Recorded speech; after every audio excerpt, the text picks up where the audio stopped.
Hey guys, still here and welcome back to Wargame Red Dragon. Tournament match. 3v3 Conquest, no income. Teams are the Slovak Partisans on blue 4, fighting Imposto e Roubo on red 4. Now I had to look up what the hell does Imposto e Roubo even mean. It means tax and theft. I'm a bit confused about that, but there's probably some sort of explanation for it. Anyway, these guys on red 4 are gonna really give a beautiful example of how to use smoke and tanks together. And that is going to be the highlight of this match. The way that these guys work with their tanks and the smoke screen together and just create the sort of rolling smoke and rolling thunder combination is beautiful. So that's going to be the highlight. But on the in the meanwhile, let's have a look at what blue 4 is doing. They're sending in a command tank and a leopard 2A5 towards the outskirts of Foxtrot. And we got Martyr 2s. Fuchs with command infantry inside. So Maniac is deploying 2 CVs. There's another Fuchs. We got Martyrs. Oh, even a Lars. And 2 Caesars. That's a big investment. That's quite a bit of artillery for one of these conquest matches where you have no income. So everything else is going to have to be, well, carried twice as hard by these units, or they'll have to make sure that these artillery units really earn their keep. Interesting choice of units. Let's see how Red 4 is deploying. We have one mortar. Yeah, here we start. 2 T-90Ss in a combo by Volkov. There's also a Vihor M91A and a whole bunch of supporting transports. Especially when I called this, I got confused. These are PT-76B reconnaissance vehicles. And he doesn't just have one quad stack, he has 2. So it's going to be very curious to see how he's going to be using these. Also a T-72 command tank, an Mi-24P, which is going to be probably just escorting the tank to some extent. They have a past Praga over on the right to make sure they're not going to get flanked by these units, or by any units in general. And over here, they managed to park a command tank in this little dense... Well, let's be very generous and call one tree and a bit of brush an actual dense forest. According to the game, it is. But I'd beg to differ. I think that's doing this a bit too much honor, a bit too much credit there. Now over on the left they got pretty much nothing. There was a Greyhound, an M60P and a Pinsgauer. Worth noting, of course, is that since this is the tournament group stage where every team gets to fight every other team twice, the Blue 4 team usually gets the opportunity to pick the map. So that means that Blue 4, the Slovak Partisans on this time around, they picked the map and they went for Mudfight. I'm seeing some interesting choices on maps. I haven't seen naval maps yet, but maybe the teams are still considering that, or people just really hate naval units. I don't know, but I would be very interested to see at least one team try and use naval units on a map. And sure enough, there aren't that many maps that lend themselves to a tactic that supports that, and yes, naval units are expensive. But in some situations, they can really be worth it. Now, what do we have attack marker wise? Volkov is going here. Corby is going to try and defend this place. He's also going to try and defend this place, or at least he's communicating with his allies to put some sort of defenses on there. I'm not sure which it is. He's also putting defenses here. So he's probably just deciding with his team where they're going to go. Taco is going to go towards the middle. CV from Taco is going to be put up in Charlie. And, well, there is such a huge stack of units over here that I find it hard to even consider which unit's going where. There might be units in here that are eventually going to peel off into Alpha, or Anna as Red 4 would call it. But at this point, it's very hard to see which one. Maniac seems to have an attack marker plan over on the far left or far right, depending on how you look at it. And he might indeed flank. So it's not a bad idea for Red 4 to have that one past Praga over there. Now let's kick this match off and just admire the beauty of Red 4's tactics here. Red 4 is immediately putting up a smoke screen. This smoke screen is a bit early. I'm not exactly sure what happened here. But the smoke screen here is making it so that red can quickly push up the road. And there is a lot of red pushing up this road, making sure that blue 4 cannot counter it. Now, if you look at what red's bringing, then you might notice that blue 4 is not going to have enough. There's 2 T90Ss, 1 VHOR, and a whole bunch of these supporting units, including transports with infantry. They have a couple of Praka anti-air units, and these curious quad stacks of the PT-76B. 1750 meter range with heat rounds, decent rate of fire. Off-road speed's bad.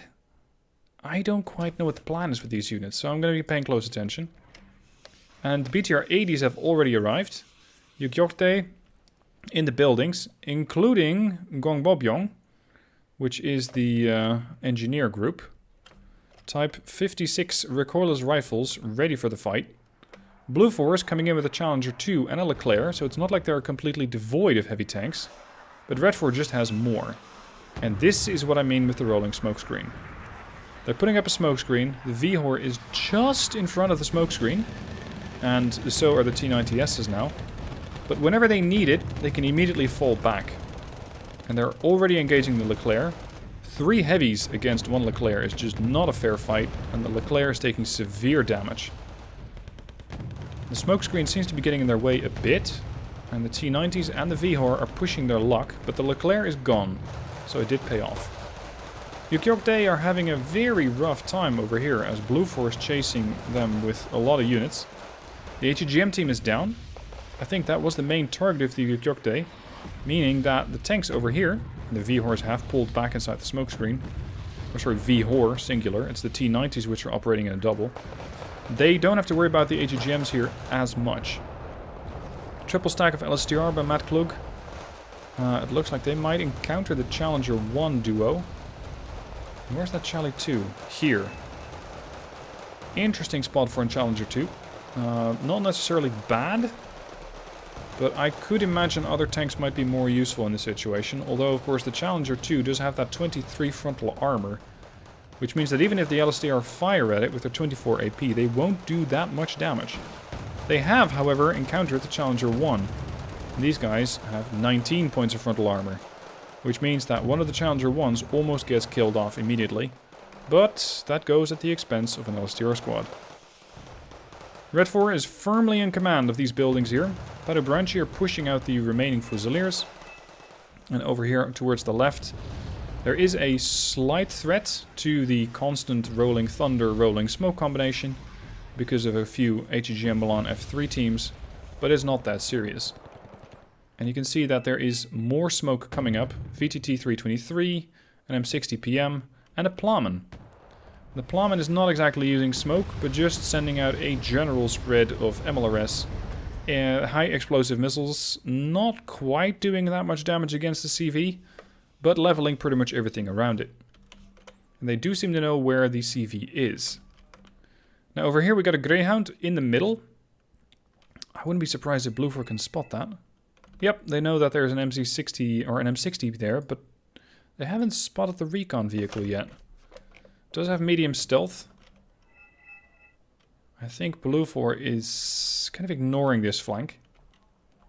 Red 4 is so strong over here, and they have invested so many units here, that this side has been a bit neglected. And this, interestingly, is where Blue 4 is very strong, with a Leopard 2A5, a Flak Panzer Gepard for support, infantry, command tank, recon team. That's quite the investment, and they're not using it. Let's switch over to the right flank, where the BMP-2s with their their 2A42s are trying to keep the Fusiliers at bay. The Fusiliers are getting backup from the Warriors. And the Warriors with the Rarden are taking shots, distinguishing between the BMP-2 and the Motorschützen. And it's, well, it's still not quite decided. The PT-76s are trying to fight off as well. They have a good combined rate of fire here of 8 rounds a minute per vehicle, so times 4. And it is 2 HE per shot, so it's not that much, but it does tend to melt infantry units pretty quick, so maybe that's why Matt has all of these units here. They are, however, quite vulnerable to artillery. And Blue 4 is trying to keep everything that happens to be pushing on them here at bay, using artillery. So the PT-76s find themselves in a bit of an uncomfortable spot here. But so far, the damage is not that extensive, although this group... well, it's either repair or get out. Yeah, there we go. 3 of them died instantly. The Fusiliers and the Gurkhas are beating a retreat. The Challenger 2 is trying to fight them off. There goes another 3 PT-76s. Why am I seeing artillery impacts here? It's like they hit very close to where that plowman was. Fortunately not actually doing damage to it, but quite close. Now, exactly that flank that I think Mike or Maniac set up, I think it was Maniac, hasn't materialized. That maneuver has not commenced. Red 4 seems to be dominating this match. At least they have a lot of units in the field, but I'm not really seeing it points-wise, because Blue 4 is sitting at 96 versus just 6 points for Red. Red 4 has exactly 1 ATGM team over here, and they are, well, they might get away with killing an enemy ATGM team, but the Milan's just offloaded. Transport died, so the the Milan team is now looking at their transport. Very, very close. I can't even see the transport. Oh, here it is. That just got blown up right next to them, which has them a bit worried. I'd say with good reason. And Blue 4 is saying, hey, we have an ATGM over here. But the drug team is already moving away. They're not sticking around to see if there's any Blue 4 response, and there is. And it's a good thing that they moved. Now, the Rolling Thunder has moved to the other side. The T-90Ss are pushing forward, picking a fight with the Challenger 2. And the Challenger 2 has that great armor, but at closer range, it's not that valuable. And the T-90Ss, with a higher combined rate of fire and less armor, wiped out the Challenger 2. More smoke being put up, allowing these units to push through. And potentially to fall back if they have to, but they also have this tree line. Challenger 1-1 gets destroyed. The other Challenger 1-1 heavily damaged. Vihor, perfectly fine. The only unit that took a bit of damage was one of the T-90s. There's another one. They're just mopping up Blue 4 here very rapidly. Type 80 Spags are coming in. Probably not so much for the anti-air roll, but for the anti-ground roll. Ooh. They just got stunned. Milan 1s are not that big of a risk. This heavy artillery from Blue 4 is now coming in handy to just stun lock these guys. But does Blue 4 have anything to finish them off? And I think the answer is no, because they're once again on the move and backing away. They're going to need a bit of repair, especially the T-90s. In the meanwhile, the Motorschützen on the right flank are pushing in with an escort from BMP-2Cs. The Gurkhas are trying to keep the BMP-2Cs away, but missing. The Motorschützen seem to be trying to find where the CV is, which has been pushed out of the sector. And they're instead going to encounter a chieftain marksman up close. Shouldn't really be anything that the Motorschützen can't handle. I think they'll be able to wipe that out with a few shots. Even the Milan teams are now trying to fight off with the L1A1. Motorschützen turn around, shoot twice, kill them off. There goes a transport. And Red 4 is just rolling these guys. There's a recon team here, and they do have some defense for the AGGMs in the form of 20 chasseurs. Can they see them moving? No, they can't. This time around, the Motorschützen are trying to fight off against, I think, the CV. And the Chieftain Marksman came in and decimated one squad. Also working on killing off the F5B. Doing some damage to it, but eventually it seems to be the Roland that actually takes them out. And the Marksman has a big problem. The Motorschützen are on the way, and it's detracked. It can only fight, but it cannot retreat. It can stun lock the Motorschützen. And, making matters worse, the Caesars are assisting the Chieftain Marksman, and even the tracked Chieftain Marksman is safe against the offensive over there.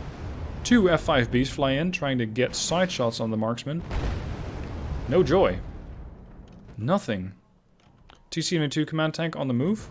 seemingly having been shot at with a random artillery barrage. It does put Red 4 at a +2, because they also captured Delta. CV's over here. Blue 4 still not really probing these positions that much. Although that Fernspeyer team that was over here died. This Leo can still pose a big threat, and I don't know if Red 4 has the points to try and counter with an ATGM plane. We got an M8 Greyhound, which is trying to charge down the infantry over here. And I think the transports well.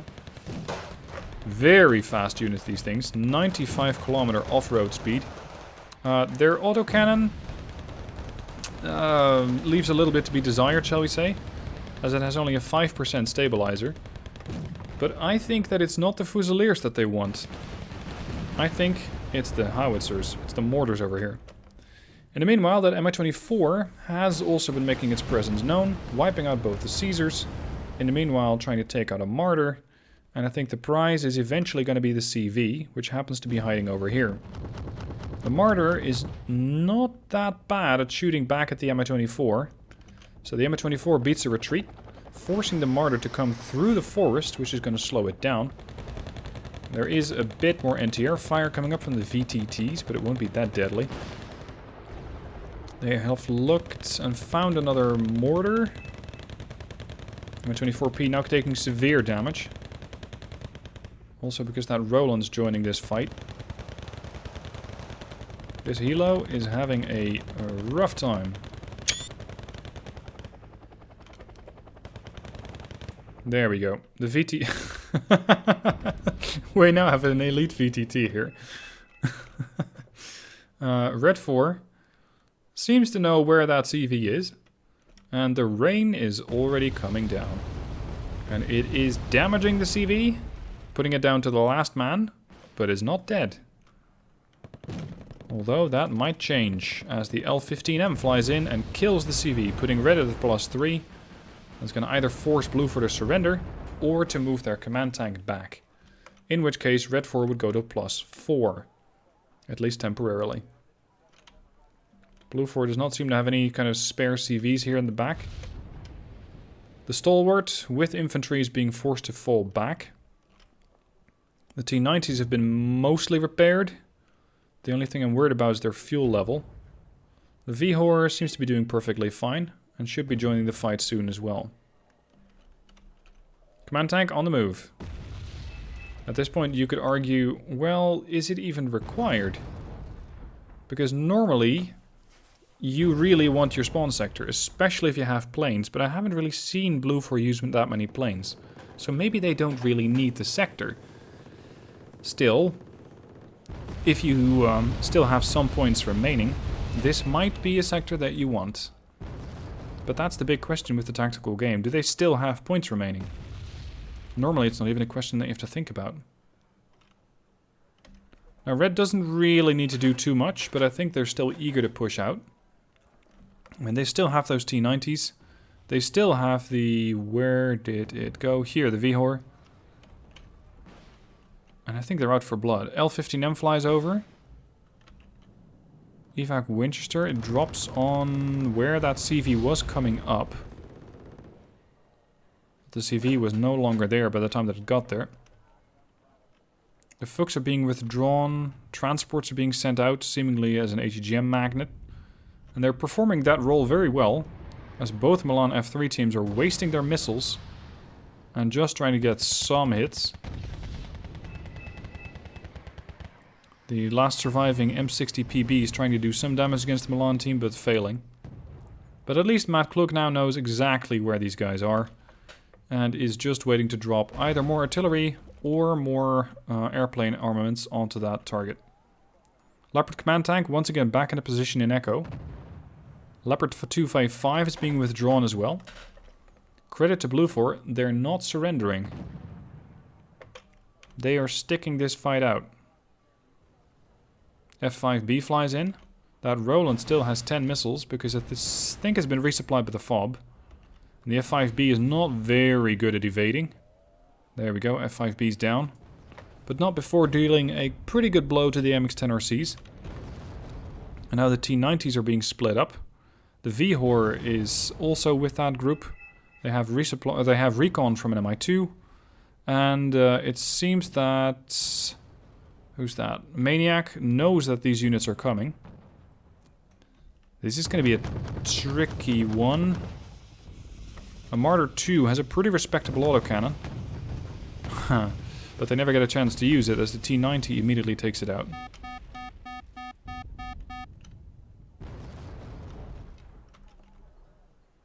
If Bluefor had just been a bit more aggressive on this flank, they could have pushed that group, because it's 1 HGM, 1 Recon and a Greyhound, and that's about everything that Red had on there the entire time. So if you're playing in this tournament, don't be too dissuaded if you're losing on one flank. If the enemy seems to be really strong on the left flank, maybe they don't have that much on the right flank. So it's worth checking out. T90S, yeah, there we go. Immediately evaporating, evaporating, really? Evaporating / wiping out this HGM team, removing the biggest threat to them. We still have a mortar that's trying to fire back. With HE. Okay. The mortar shells are immediately being loaded back onto the vehicle from the FOB. And now the Leopard 2A5 is getting involved. I wonder if they're going to be able to get a kill on one of those T90s. They just might. T90's coming forward, seemingly oblivious to the Leopard. Leopard fires. Severe damage to the T90S. T90S returns fire. Deals a good portion of damage to the 2A5, but not enough. And instead of falling back, the 2A5 is pushing forward. The Vihor will not be able to fire accurately with its damaged fire computer. And the other T90S is struggling for fuel, but the LSTR are hungry. And I think the Vihor might have taken out the Leopard 2A5 there. At great cost, because it's almost down. But the job's been done. And now Bluefor is just down to the last few units in this sector. Once again, a really... Yeah, there we go. Matt's saying fire computer kill. I think what he meant was fire computer was damaged, which means that the accuracy on the gun has been severely reduced, but that Vihor was still able to take out the Leopard 2A5 successfully. And he says 33%, why should we miss? So yes, he did have a pretty poor chance of hitting the target, but he got away with it. The Leopard 2 is now leaving the battle. No longer interested in sticking it out and trying to fight the T90S, but the T90S will run out of fuel before it's able to get there. It will not be able to chase down the Leopard. Now, kudos to Red 4.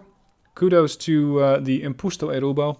Really nice use of the T90 and the Vihor over here, down in Delta and the smoke. That was a really nice thing to see. Well done to both teams. Kudos to Blue for not sticking it out, or for actually sticking it out, for not surrendering. It is not easy to see that you're losing pretty badly and to then not surrender. So, a hat tip to Blue 4. If you want to see how the teams are doing, you can find the link in the description to the challenge page. And that's going to show you exactly how the teams are doing, how many points they've scored, how many matches they've won or lost, and exactly how they have been performing so far. After the group stage, there will be an elimination phase, which means that if you lose twice, you're going to be out of the tournament. But it's going to be a bit more, I think a few more weeks before we actually get to that stage. For now, thank you for watching. I hope you enjoyed the video. If you did, then please consider becoming a Patreon supporter. You'd really make a big difference to me with that. And I thank you for watching the video. Hope to see you guys soon for another one.